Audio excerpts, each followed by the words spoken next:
ఆకులు, అమ్మాయి కాపురం, గాలి గోపురం, మాంగళ్యానికి మరో ముడి, సీతమ్మ వాకిట్లో సిరిమల్లె చెట్టు, ఇవన్నీ పోతాయి, వెళ్ళిపోతాయి. నేను 6 నెలలప్పుడు ఎలా ఉన్నానో సీరియలు, 60 ఏళ్ళు వచ్చినప్పుడు కూడా అలాగే ఉంది సీరియలు. మరి మేము ఏం చెయ్యాలి అని అడుగుతారు.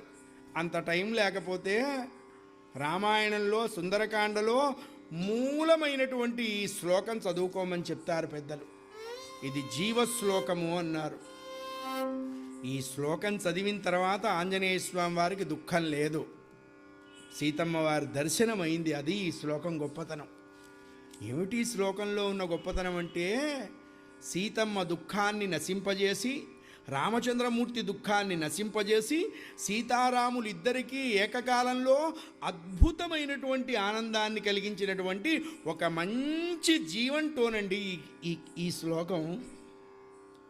నమోస్తు రామాయ సలక్ష్మణాయ దేవ్యై చ తస్యై జనకాత్మజాయై నమోస్తు రుద్రేంద్రయమానిలేభ్యో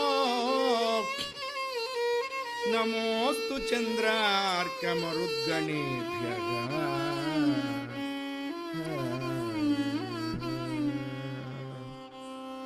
లక్ష్మణుడితో కూడి ఉన్న రామచంద్రమూర్తికి నమస్కారం. జనక మహారాజు వారి కుమార్తె, దశరథ మహారాజు గారి కోడలు, మా రామయ్య తండ్రి భార్య అయినటువంటి సీతమ్మ వారికి నమస్కారం.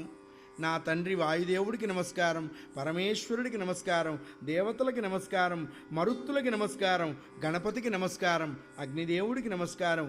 నేను ఇక్కడికి ఎందుకు వచ్చానో ఆ కార్యాన్ని సఫలం చేసి రామకార్య సాధనలో పండించుకున్న జీవితం అనేటువంటి ఒక దివ్యమైన స్థితిని నాకు కల్పించండి దేవతల్లారా, మీకు నమస్కరిస్తున్నాను అన్నాడు.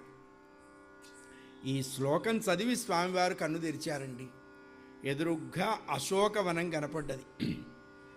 అరే, ఇది మనం చూడలేదా ఇందాక అనుకున్నారు. నిజంగానే కనపడలా ఆయనకి. ఎందుకు కనపడలేదు అంటే ఈ శ్లోకం కోసం కనపడలా. ఇప్పుడు కనపడ్డది. బాగా పరికించి చూశాడు. ఒక సింసుప వృక్షం కనపడ్డది.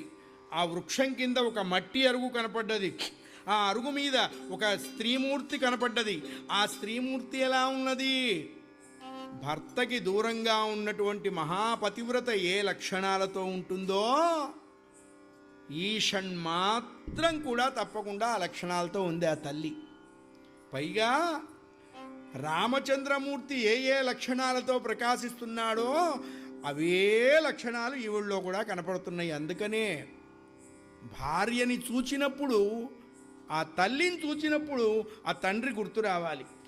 ఆ తండ్రిని చూచినప్పుడు